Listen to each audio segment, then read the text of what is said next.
मोदी ने शाह की जगह पर 2024 की रणनीति बनाने के लिए योगी आदित्यनाथ को आगे कर दिया है। तो क्या अमित शाह का पत्ता कटने वाला है और योगी मोदी की रणनीति क्या है, इसे समझना आपके लिए बहुत जरूरी है। साल 2017 की तस्वीर आपको याद होगी, जब योगी दिल्ली में अमित शाह से मिलकर लखनऊ वापस लौटे थे। उस दिन शाह ने योगी को यूपी संभालने की जिम्मेदारी देकर दिल्ली से भेजा था। कुछ दिन बाद खुद अमित शाह ने खुलासा करते हुए बताया था कि उनकी पार्टी के कई बड़े नेता नहीं चाहते थे कि योगी आदित्यनाथ को यूपी का मुख्यमंत्री बनाया जाए, लेकिन अमित शाह ने कहा था कि मुझे पता था कि यूपी को सिर्फ योगी ही संभाल सकते हैं। लेकिन अब अचानक से शाह को पीछे करके योगी को आगे करने की वजह क्या है और योगी अब क्या करने वाले हैं, सबसे पहले इसे जान लीजिए। क्योंकि यूपी की 80 लोकसभा सीटें ही देश के प्रधानमंत्री की कुर्सी पर कौन बैठेगा ये तय करती है। इसलिए मोदी ने योगी को बहुत बड़ी जिम्मेदारी देकर 2024 की रणनीति बनाने के लिए मैदान में उतार दिया है।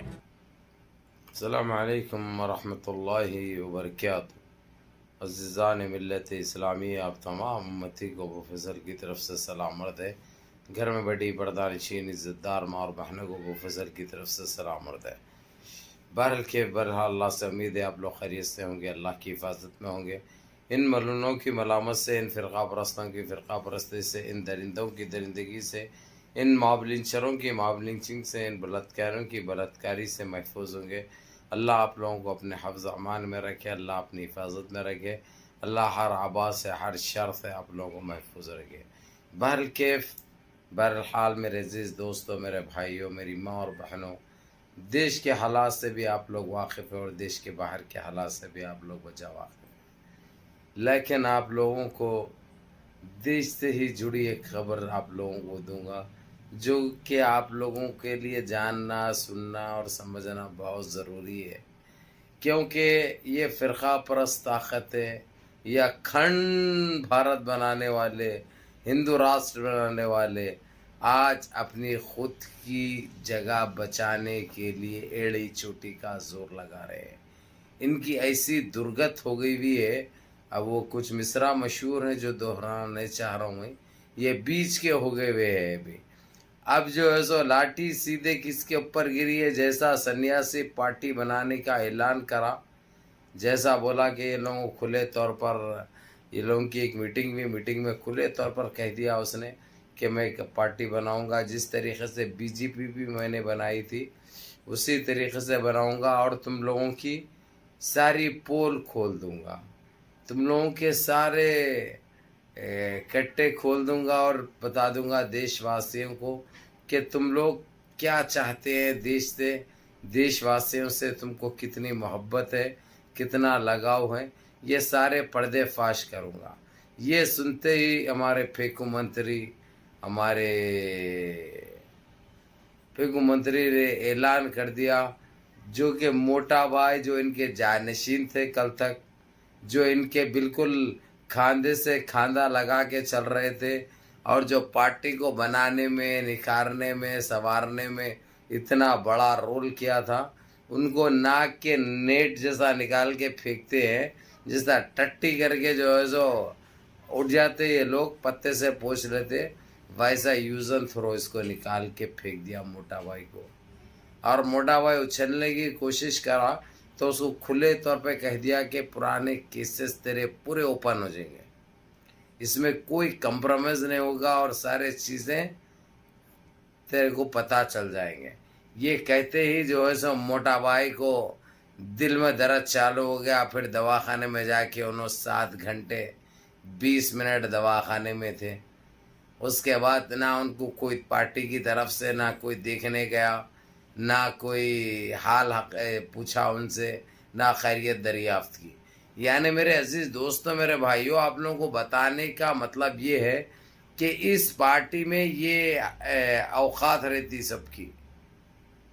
कल तक वज़ीर दाखिलिया जैसे पोस्ट पे रहते हुए अब जो है सो बराए नाम रहेगा, वो भी 1 वीक के अंदर सारी जिम्मेदारी जोकर, बौना, चिंदी चोर, बंदर की नस्ल को दे दी जाएगी।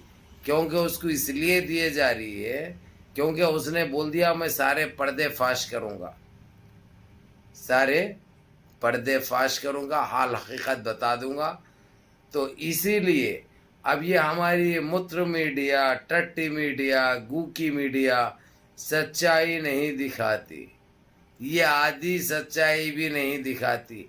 आधी तो भी दिखाती अगर से तो देशवासियों को पता चल जाता कि ये कौन सी गंदी राजनीति कर रहे हैं, इनकी सोच क्या है, इन्हों सोचते क्या है, इन्हों करते क्या है, इन्हों बोलते क्या है, ये देशवासियों को इल्म हो जाता। लेकिन मेरे अजीज दोस्तों, मेरे भाइयों, मेरी माँ और बहनों, अभी सन्यासी के ऊपर इतने केसेस है, इतना कुछ चल रहा है इसके ऊपर, सुप्रीम कोर्ट इसका हाथ धो के पीछे पड़े हुआ है, कोई चीज़ में इन्हें बचने के उसमें नहीं है। उसके बावजूद सिर्फ मोटा भाई को जो जी पे पड़ी लात, इन्हें पर्दाफाश ना कर दे, इनके घिनौनी चेहरे बेनकाब कर देगा और पार्टी बना लेगा एक अलग से, तो मसला उसके उस 80 सीटों पे जा रहा है। इसको ये जिम्मेदारी अब ये मोटा भाई को निकाल के देने की वजह, उसको मोटा भाई को बाहर करने की वजह वो 80 MP सीट है जो प्रधानमंत्री बनने के लिए देश का फुस मंत्री वो चीज़ ज़ाय होने नहीं दे रहा, उसमें नहीं होना बंटवारा बोल के ये गेम खेला है इसने। और ये जैसे ही इलेक्शन ख़त्म होता, चाहे कुछ भी हो, उसका सन्यासी का भी वही हाल होने वाला है जो 4 दिन पहले खुले तौर पर बता दिया था, बोल दिया था इन्हें कि तेरी पार्टी में कोई जगह नहीं है, तेरी कोई जगह नहीं है तो पार्टी में वो सोच भी मत कि हम तेरे लिए कुछ कोई पद देंगे या अगला इलेक्शन लड़ने के लिए तेरे को टिकट भी दिया जाएगा या तू प्रधानमंत्री के सपने देख रहा, तेरे को जो है सो MLA का टिकट भी नेक्स्ट इलेक्शन में नहीं मिलेगा। ये मैं आप लोगों को पीर के दिन की बात बता रहा हूँ, मंडे के दिन की। आज मंडे, 1 हफ्ते के अंदर इनके हर चीज़ चेंज हो चुका है, इनके हर चीज़ बदल चुकी है। आज को 8 दिन उसने ये बोला था, फेकू मंत्री ने, यहाँ तक कि उसको ट्वीट करा था और उसके पास लोगों को भी भेज के खुले तौर पर बोल दिया था रिजाइन लिख दे तू, तेरे ऊपर केसेस भी चल रहे, अब तू कभी भी जेल को जा सकता, इससे पार्टी भी बदनाम होती, इसलिए हम लोग ये फैसला करें। ये जैसा बोला उसने दूसरे दिन ये बयान दे दिया, सन्यासी ने बोला कि मैं सारा जो है सो ये लोगों का बेनकाब कर दूंगा, बता दूंगा। अब ये फौरन एक्शन लेते हुए इसने मोटा भाई की कुर्बानी देते हुए इसको जिम्मेदारी दे दी। अब इन्हें खुश हो गया क्योंकि अब कुछ फेंकू मंत्री से, प्रधानमंत्री से कम नहीं है पोस्ट, इसका बहुत बड़ा पोस्ट हो जाता है, ये बहुत बड़ा पोस्ट हो जाता। तो इसीलिए इसने अभी खामोशी इख्तियार करा। हालांकि वो जिम्मेदारी अभी संभाला नहीं, और वो जिम्मेदारी इसलिए भी दी जाती है, दूसरी इस नज़रिए से भी उन्हें खामोश बैठेगा जिस तरीके से CBI और सुप्रीम कोर्ट जो पीछे पड़े हुई है, जो इसके ऊपर जो केसेस है इसके ऊपर और जो जेल को जाना है, तो ये अगर से इन्हें चाहा, अगर से इन्हें मान लिया तो जो है सो कुछ टाइम के लिए इसको सांस ले सकता, कुछ टाइम के लिए ख़त्म नहीं कर सकते, क्योंकि वो चंद्रचूड़ साहब एक मर्तबा बोल देने के बाद नहीं छोड़ते उन्होंने, लेकिन कुछ वक्त के लिए इसको सुकून मिलेगा, राहत मिलेगी, ये सोचकर ये इसने ये खामोशी इख्तियार करी।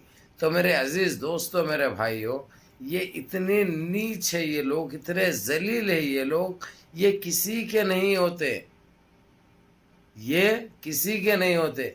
अब मोटा भाई क्या करता है ये देखने लायक होगा, क्योंकि इसने इन 14 सालों में जैसे ही सरकार बनी इनकी, इसको ये पोस्ट दिया गया और इसने जो ये कामें किए, इसने अपने जो केसा थे केसों को तो ख़त्म किया सो किया, ये लोगों के दूसरों के केसों को भी ख़त्म किया और पार्टी के लिए इनकी बहुत गंद मचाया, बहुत ऐसे कामें किया और ऐसे जहरीले बयाने दिया मुसलमानों को लेकर, इस्लाम को लेकर, ये गंदी राजनीति में इन्हें भी शामिल रहा है लोगों के बराबर।